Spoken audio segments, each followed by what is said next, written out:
I'm Logan Crawford, and right now on Spotlight, we are speaking to the author of East Clifton Avenue, a family trilogy, book one, From Sicily to America, 1889 to 1966. It is a captivating novel that intertwines non-fictional events with fictional characters to tell the story of the Buonaforte family and their journey from Sicily to the United States. We will delve into the themes of sacrifice, unconditional love, and the importance of understanding and accepting differences within families. We're delighted to have author Frank Platterotti with us here today on Spotlight, and thank the team at Good River Print and Media for helping us put him in the spotlight today, and ask viewers like you to support writers like him by subscribing to our channel. Frank, great to see you today. Thank you so much for joining us. It's my pleasure, Logan. Thank you for having me. My pleasure. This tells an incredible epic tale of the Buonaforte family, which is basically a fictionalized account of your family, I guess. Yes, it actually mirrors my mother's family, and a lot of the stories, like Logan. Even your family, every family has a history. Every family has a story. Every family has secrets. Some are revealed, some are taken to the grave, and you're better off with that. But basically, it mirrors my mother's family. She was the seventh of eight children. Of course, the timeline, everybody's gone now. Hmm. And I'm my mother's, like I said, the seventh of eight children. I'm the oldest of three boys. Within the story, I am Dean. I'm the narrator of the story, since I know most of the stories and most of the history of the family, because I had an interest when I was younger. So I'd go around and ask, and the family, like your family, like many, would talk about the history, would talk about the stories, would talk about the parents, especially when one parent passed away. And there's a lot of, bittersweet remembrances. Okay. And the other factor was that, which is in the book, when with the Buonaforte, Enzo Buonaforte dies, which was my grandfather. Mhm. Okay. What do you do now? Which is one of the dilemmas that people still have. Now, what do you do when you have an elderly parent and they were dependent on their spouse? Now, what do you do? What do the children do? Okay. So circumstance, they ended up living with me, with my parents, and she stayed. Of course, I was 12 years old at the time. We didn't make another bedroom, so she stayed in my room with twin beds. So what did I basically do? I mean, I took care of her. She was a heavy-set woman, had eight children, arthritis in the knees. And to me, it was a normal thing to do. It's like, I wasn't a hero. It's just that's what families did. They took in their grandparents, and I loved my grandmother. So a lot of time I would ask her about the stories. And there's a phenomenon, Logan, which I'm much older than you, and which I've experienced, is that I may not remember. I have to think about what I had for dinner last night. But as I get older, the remembrance and the things I remember they come more to fruition as you get older. So I went back when I started writing this book. It was bittersweet because I had to go back and put myself in those times and then write down the stories. Okay. And So also, I notice you begin your book with the death of your parents. yes. And that is such a, event that makes us stop and think about our lives and take stock, because we realize our journey is not forever. Even if we No, deluded ourselves with a young man's dreams no. that we'd live forever, now we realize my dad died, my mom died, I'm going to die. And what we did here matters. And I guess that kind of inspired you to start doing this work.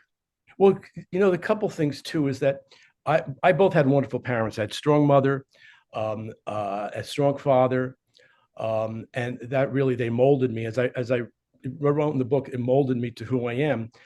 And when my father passed away at 54, I was 29, and then here I am, helping my mother and everything, and then taking care of her, which again was no big deal. Very close to her, very close to my children. But then when she passed away, then it's like you're an orphan, okay? And then I'm left with all the memorabilia.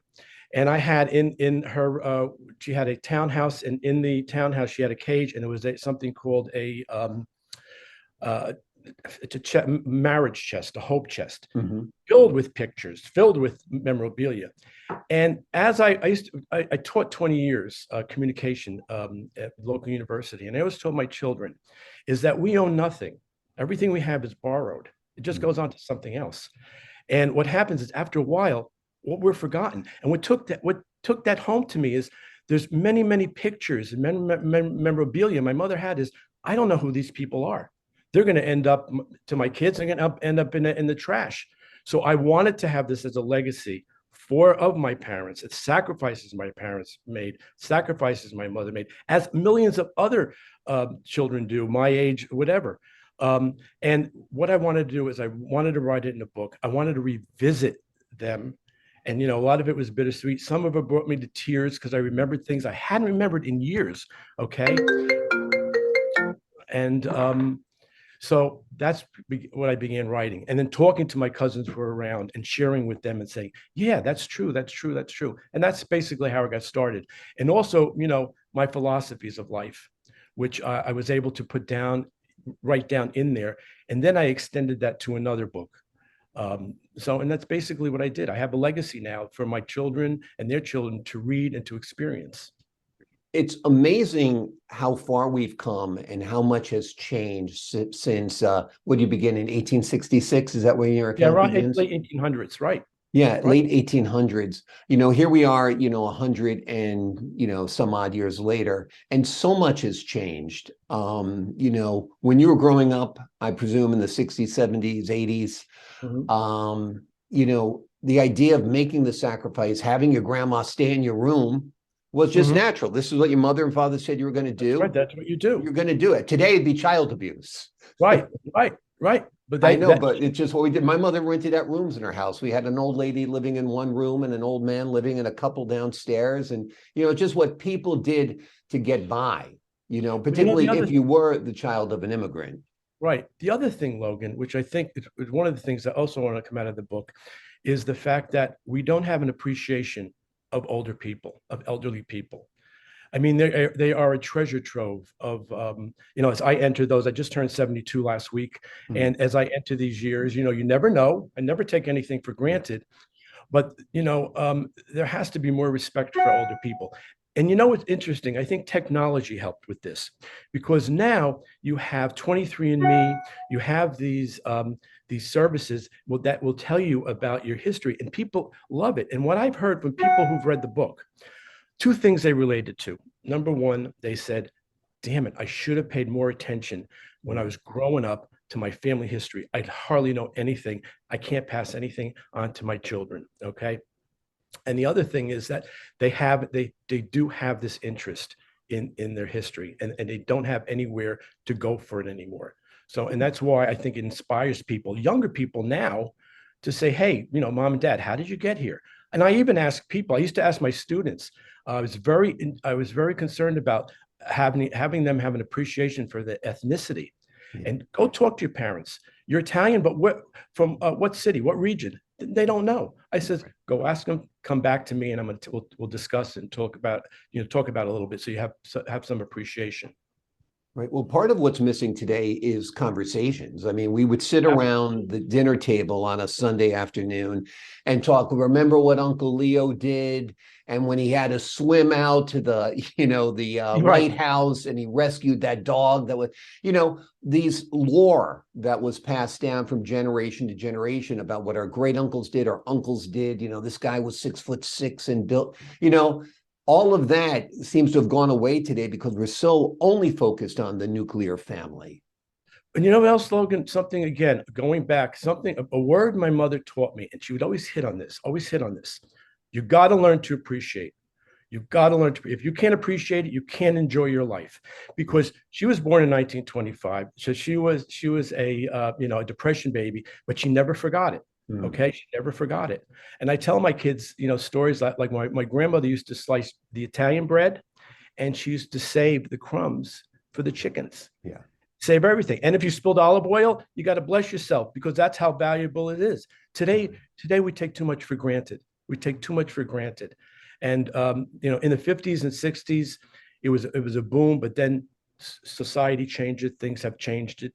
And, hopefully we can get back to that. And that is one of the things that I hope people get out of reading the book. Go back to your family, put down the cell phones, turn off the TV, start talking, start writing, start enjoying, and communicate. I taught communication for 20 years. And the thing I saw that most interested my students was their romantic relationships, and they didn't know how to communicate. Okay, they didn't know how to communicate, and until they learned that, which they were learning, then you can have great relationships.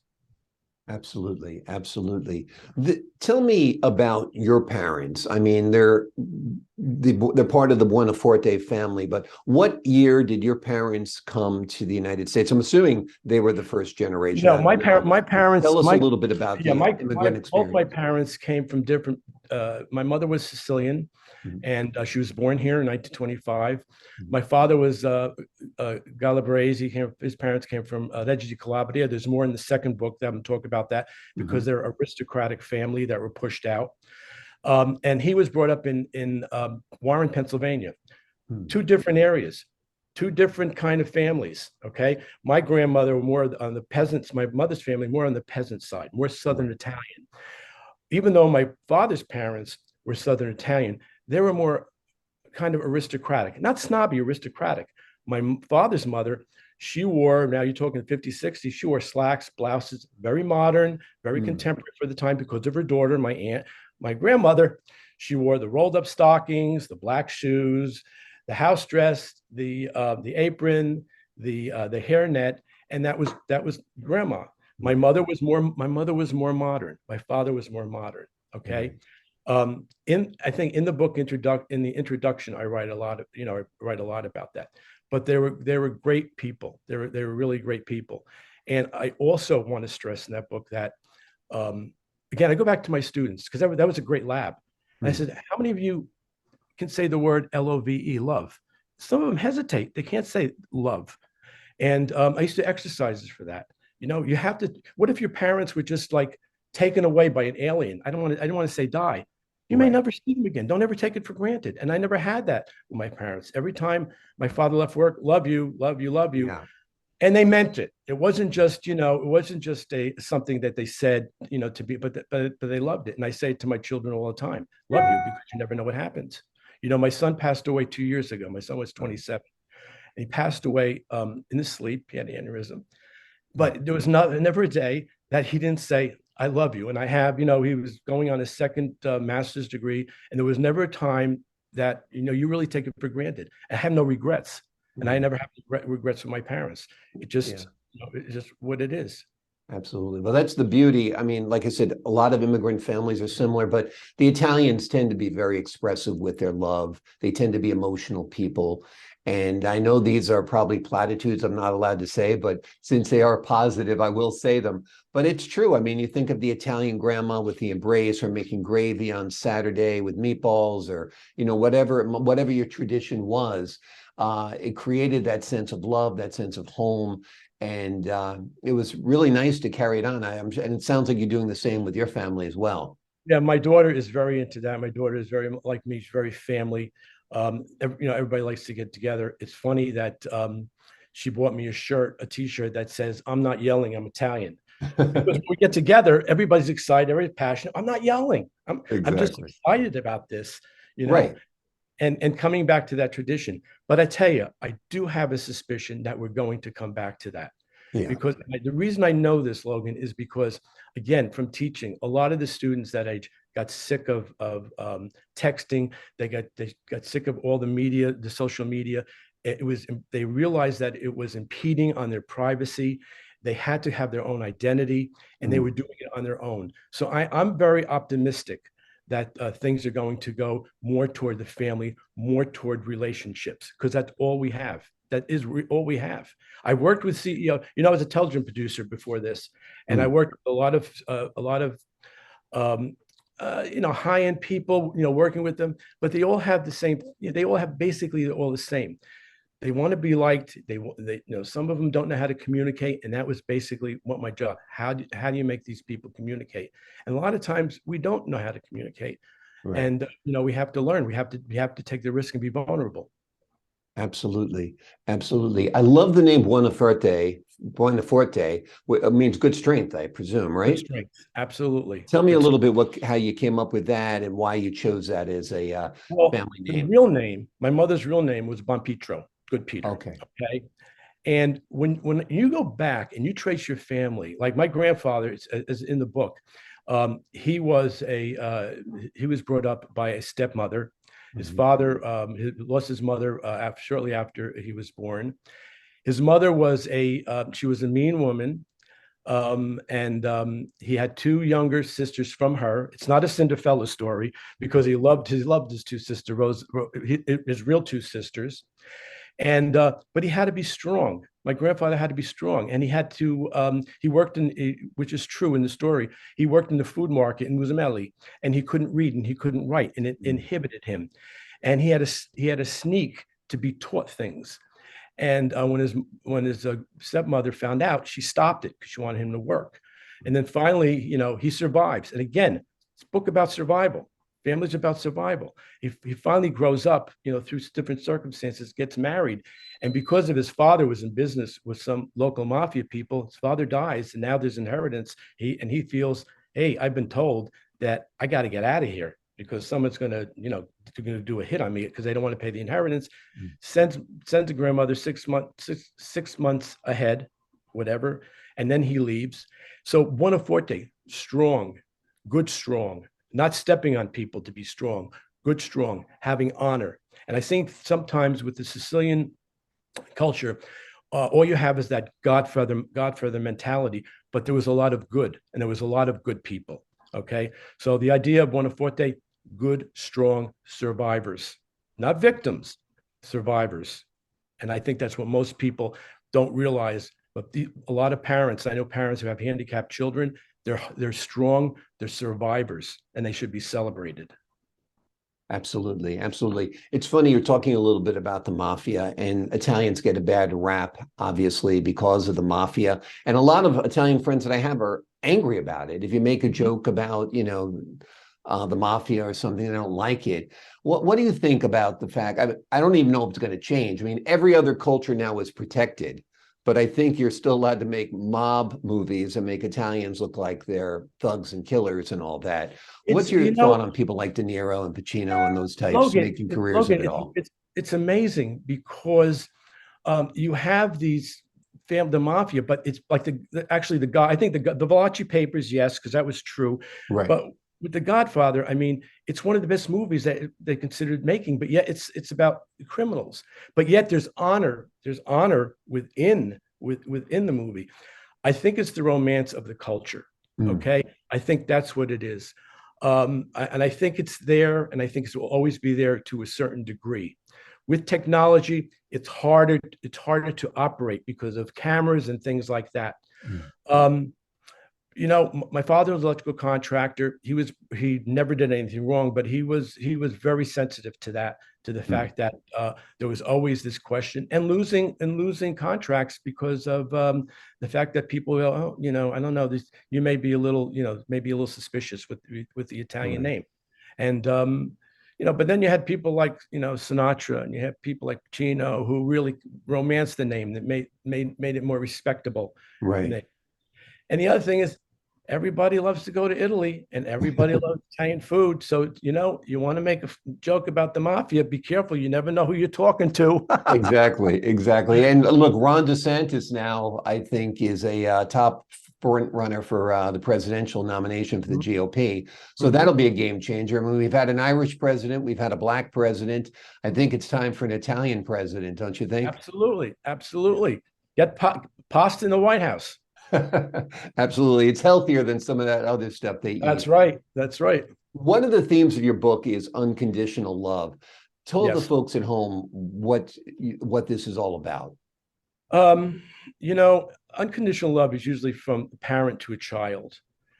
And I think that parents, I go back and look at, my childhood, and I was a rambunctious kid. I wasn't a bad kid, but I was rambunctious. And Mm. my mother, I used to escape out of my crib, and I used to I wanted to be on the go all the time. And, the things that I wanted to do, my parents went away with. I wanted to play an instrument. They bought me the instrument. But my mother, no matter what, and my father, they had that unconditional love. They just Mm. loved. A good word for it is called agapic love, selfless love. You're worried more about your partner's love, happiness and love than your own. Now, one of the things, Logan, is, and something that I bring up strongly is you can have 8 children brought up in the same household, Mhm. okay, under the same parentage, same biology, but they're different. And then is it DNA? Is it nature versus nurture? I could take my mother's family and I can cut it in half. And those are the sisters and siblings that are emotional and affectionate, and emotional but not affectionate. Right. And you can do that. And it's amazing. It's just amazing. Yeah, it's amazing what you learn about your family when you really focus your energy and time. It seems like you are like the record keeper of the family. My sister's like that. You ask, well, who did mommy's brother marry? She'll have the whole story. So you kind of found that as your niche, where you kept track of the history of the family. My mother was the visitor. My mother was the social butterfly. My mother visited all her sisters and brothers and tagged me along because I have 2 younger brothers. One is 5 years younger, one is 7 years younger. Okay. So, but she would tag me, take me along. She'd take me shopping. She'd take me to the market. She wanted that company. She wanted that agapic love. Both my Mhm. parents were very agapic. So she knew when they talked about this one, talked about that. It wasn't they were gossiping, but they're concerned about this. Well, how is this person? How is Uncle Joe? How is this one? We have cousins in Buffalo. How are they doing? I heard so and so died. Typical stuff. Not Right. gossip per se, not judgment. Because you and I again, my philosophy is you don't judge and you don't gossip. Okay, you become an empath. You become empathetic. Well, even if you don't like the person, what if I was in their shoes? Maybe they can't help the way they are. Okay, and now I have another book, and it's called all the philosophies that I have that are in East Clifton Avenue are in this book. It's called Speak No Evil. Okay. Mm. I don't know if you can see that. I can. Yep. And that's basically the culmination of 20 years of communication and communication theories that I developed. Some of them are in the East Clifton Avenue, but then they're explained in Mm. the other book. Okay. And basically, what that other book is saying that relationships are the most important thing that we have in life, and they should be respected. And you don't judge, you don't gossip. Keep your mouth shut. My mother said, again, going back to my parents, as you're talking about, you don't have anything nice to say? Keep your mouth shut. Yeah. Mind your business. I Exactly. have a whole list of things my parents said in Speak No Evil. Every one of them are true today. Everyone that I shared. So again, going back to your original question, my mother was the social butterfly. I heard all the stories. I was interested in everything they had to say. And again, writing everything down, remembering everything. Yeah. Absolutely, absolutely. And I had a similar relationship with my mother. I was the youngest of 4 children, and she took me everywhere. And you just absorb things by being held by the hand and taken to the market, taken to the bank, and all that stuff, and learning how they interact. East Clifton Avenue, obviously, is the title of your book. What's the significance of East Clifton Avenue to you that you'd like the viewers to know about? East Clifton Avenue is a real street in a real town. I spent a lot of time there because, again, my grandparents were there. Clifton is a fascinating city. It still is. It was a fast growing city in 30s, 40s, 50s. It's a neighborhood.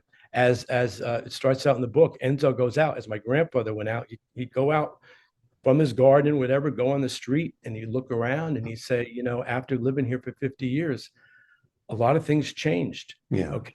And he remembers the neighbors, every neighbor. I could used to know going up the block from one side to the other. I used to know all the neighbors' names, and I used to know who was there. I used to visit them. It was funny because when we used to go in my grandparents' house, I used to leave my shoes on the outside, and I come Mhm. out just my candies filled with my shoes, biscotti, Italian candies. Nice. The neighborhood, everybody knew each other. Nobody was afraid of each other. Everybody was in the same boat. Nobody had to, brag. That didn't happen until kids started getting older, and then families were they're more judgmental, more materialistic. And I'm hoping we can come back to that. Yeah, I Being used able. to love it. It's not materialistic at all, but it was a big event in the neighborhood. And I grew up in a similar neighborhood to you. I grew Mhm, up in New Rochelle on the mhm, south end of town, which was like a mhm. working class neighborhood. When somebody got a car on the block, everybody would come out to take a look at the car. And I remember one of our neighbors was a deputy sheriff, and he got a Buick Skylark from like Wow. 1968. And what a Yeah, yeah. thrill it was to everybody. Well, you know what, too? It is, and I put it in, I don't remember which book, but it's the good and the bad, because we got a new, I never forgot, we got a 59 Ford station wagon, white with red interior, and that was a big deal. Okay, Yeah. you got the car. You're right, absolutely right. But one of the neighbors stopped talking to us. And I said to my parents, I wrote in the book, I go, I don't get it. What happened? I just, blah, blah, blah. And they would not talk about it, but I knew something was wrong. They had that, that kind of resentment, whatever. And I hate to see that. I hate to see Yeah. that. It's not a healthy thing. And that a lot has to do with, I taught self-esteem and the importance of understanding self-esteem and worrying about yourself and not comparing. Like they have the term special. I don't think anybody's special. Everybody's unique. Right. Because to be special, you got to compare yourself to someone else who is not as special. Exactly. And that goes back to what I told my children. I said, one of the things I used to say to them is, as early as I can understand it, I don't know if this is an Italian thing, but I said, you got one piece of candy in that candy dish. Enjoy watching someone else have that piece of candy than having that piece of candy yourself. And even to this day, I'll eat last. Yeah. We have family over, I eat last. Why? My grandfather ate last. My Yeah. mother ate last. Yeah. And they're bugging me. Sit down and eat. I said, I'm enjoying it. I taste it. I want to see everybody eat first. That's the Right. way I was brought up. I don't know if that's the Italian way. I'm sure other nationalities have it the same way. Food is an expression of love. Just the fact of making it, that, Logan. Yeah. And I want to see everybody experience that. And that's my joy. As That's my Mama Leone used to say, we'll feed you like there's no tomorrow, right? Oh my God. Good memory. Mommy Leone, right? I think it was in the 50s. I used to work near there. Absolutely. Mama Leone's. Oh, but Right. did you go to Mama Leone's as a Yes. kid? Yes. Amazing, right? Absolutely amazing. There's another place, not to change the subject, but there's another place in Little Italy called Lamella. Oh, yeah. Phenomenal family food style, family served family style food, whatever. Love it. Love Oh, it. yeah. It's Yeah. I similar. still go to those neighborhood Italian restaurants, whether it's in the Bronx, we'll go over to Right. Arthur Arthur Avenue. We'll go Yeah, to right. Patsy's or something. Yeah. Yeah. Yeah. Yeah. It's great. I mean, your book really is a wonderful celebration of family, of Italian culture, of closeness, of an era that unfortunately is gone. I mean, know. people get a new car every 2 or 3 years. We're talking about the seminal event of somebody getting a car on the block, or our very first car. We didn't have a car as a kid. We took the bus, Right. Absolutely. We took the bus to Passaic to go shopping, my mother and I. Geez, I forgot I was going to say one of the things, but no, I'm sorry. Keep going. I'm sorry. No. So it's like I said, it's a great exploration. And I think every family from every culture needs to read this book because it'll help you start putting the pieces of your own puzzle together. Jerry Springer one time told me, and it was a saying that stuck with me, everybody's puzzle pieces together differently. And That's right. very, very true in some ways, but in some ways, that big picture is the same for all of us, where it's right. love, connection, the immigrant experience of coming to America, facing prejudice and discrimination, having no money. I remember my folks sitting at the kitchen table and, my dad was a worker for New York City and wondering how they were going to pay the bills. I think he made $40 a week in the 1960s. That's right. So the struggles that people had to go through were incredible. You did the whole DNA thing with your family as well, correct? Yes, I did. I did the DNA thing, and which I thought was fascinating because one of the things that my grandfather always said is there is Spanish in our blood. He said there's Spanish in our blood, but again, I don't know if he traced it, whatever. So when it came back, 78% Italian, but like you have the 3% Iberian, which is, Spain and Portugal. And then you have my father's side. My father was, again, Reggio Calabria, but a lot of Greek. So, and then sub-Saharan and, different nationalities from different parts of Europe that kind of sneak in there. Yeah. So it's interesting. It is interesting. It's also interesting to see how long they lived in the regions. I remember when I did my family's DNA, they lived in the Lombardy region of Italy for hundreds and hundreds of years. They didn't move. No, right. Where could they go? Yeah. Where could they possibly go? Amazing. And, I know. Tell me about book 2. where you pick up Okay, from book 1966. two. Here's the advertisement. This is book two. I don't know if you can see that. I can see it. Yep. La prossima generazione. It's the next generation. And that picture, if you can see it, that's my Yep. mother's wedding picture. That's her Wonderful. reception. So again, it's the next generation. Now, book two, again, picks up where book one leaves off, but about 2/3 of it happens to take place in the funeral home where my grandfather is with Enzo Bonaforte is laid out. Because as you know, death brings out the best, brings out the worst. The dynamics of the family change. Now my grandfather was the spokesperson for his family. He was the head. My grandmother was the neck. But then my grandmother realized I got to be the neck and I got to be the head. So there's a whole changing. There's something else in there that's introduced in book one that's going to be more in book two is my grandparents had a gold crucifix under a glass dome. Okay. It came from Sicily.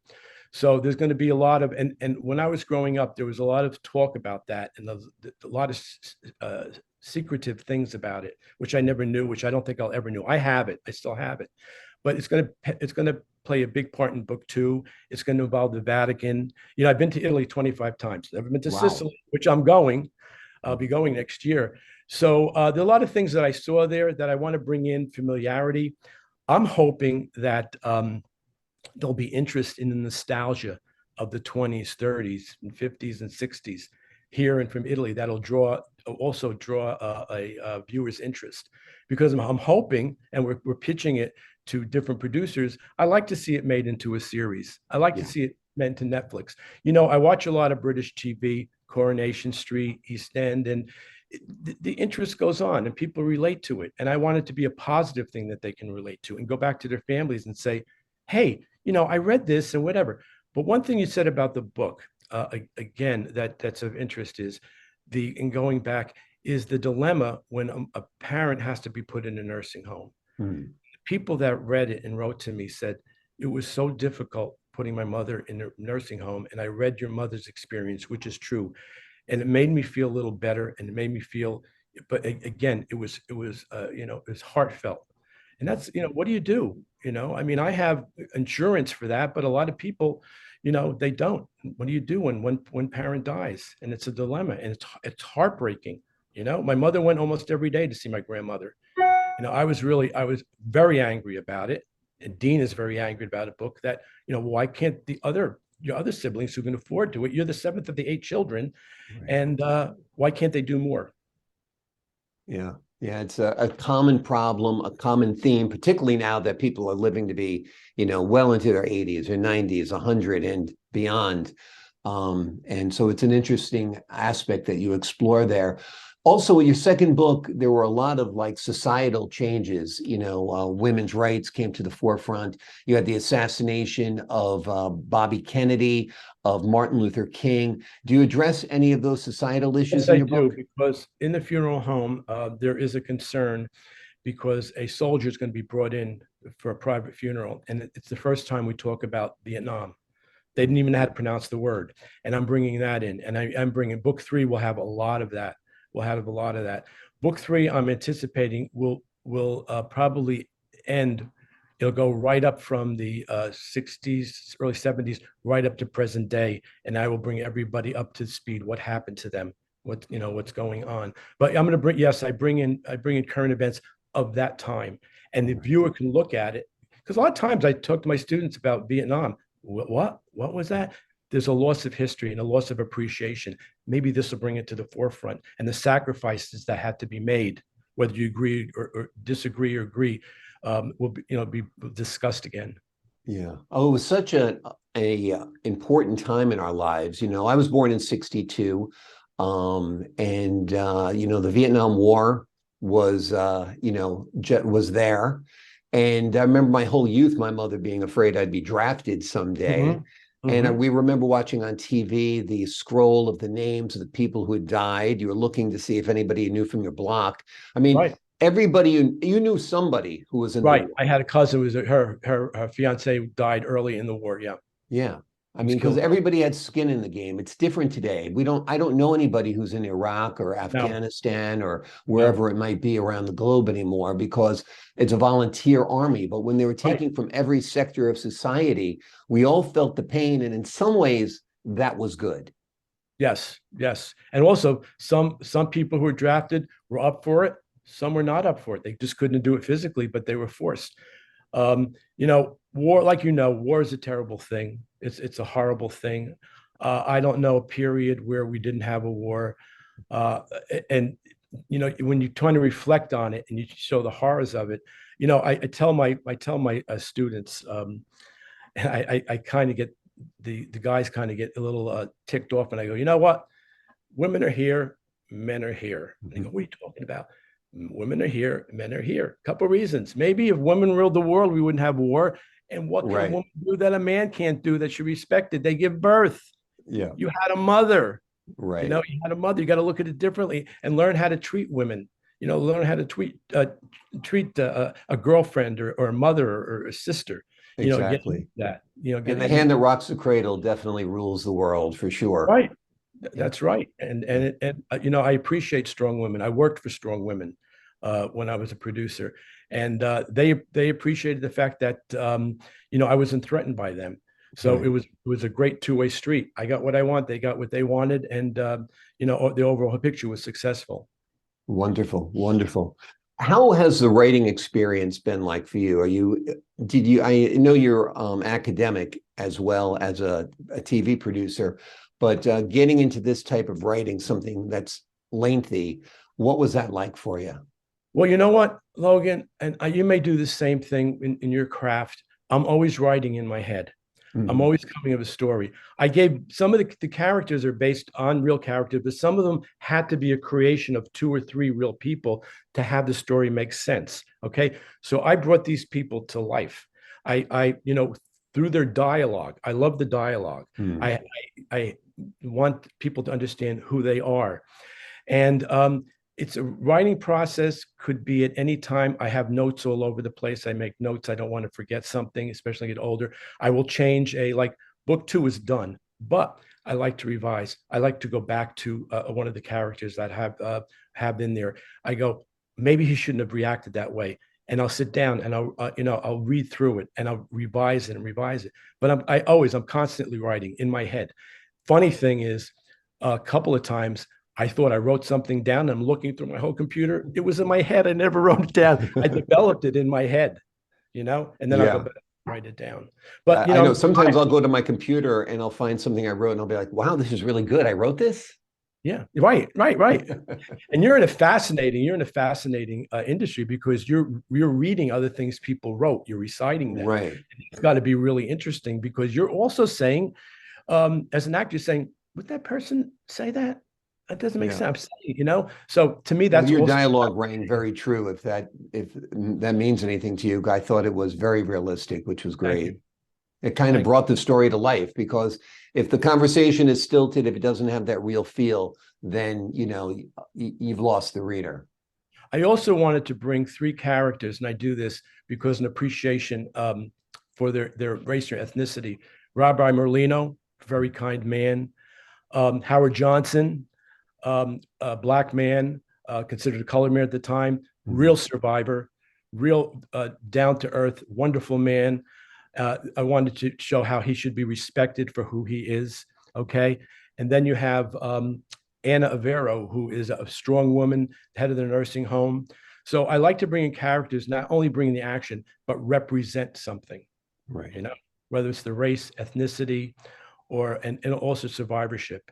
And so the reader says, yes, I can do this. I can relate to her. I can relate to him and show some kind of appreciation. Absolutely. Absolutely. Every generation wants more for the next generation. Did you get that feeling from your father and your Oh, grandfather and absolutely. all that? Absolutely. In my book, Speaking of Evil, I have a list of things he said that I've always told my daughter, my son, I said, we go around once. My father used to say, if you're going to do it big, and my mother, like I told you before, you better learn how to appreciate, always respect, it used to, when I was little, always shake somebody's hand, and everything, and everything that you pass on, you pass on. Yeah. Yeah, I don't know if all those good lessons are taught to kids anymore. To stand when a woman walks into the room, to never offer your hand to a woman unless she extends hers first, to give a man a firm handshake. All of the stuff that meant something to us growing up is kind of going to the wayside. And to me, it still means something when I shake a man's hand and it's a firm grip, that kind of thing. Well, that's what I'm hoping is the whole list of things that my parents had said to me and speak no evil. I'm hoping that they're shared. It's funny because I heard from a not childhood friend, but it was a neighbor where we grew up in. It was East Patterson. Now it's Elmwood Park. Mhm. And it was, he was about 15, 20 years younger than I was, growing up. And he contacted me, said, I saw the article that was written about you. I read the book. Thank you. I have children that have self-esteem problems. Thank you. Everybody should read it. Everybody should read it. And that's my hope, to be able to share. I didn't do this for the money. I'm retired. I don't need the money. It's wonderful, but it's just something I wanted to share and something that I wanted to have as a legacy for me and for my parents.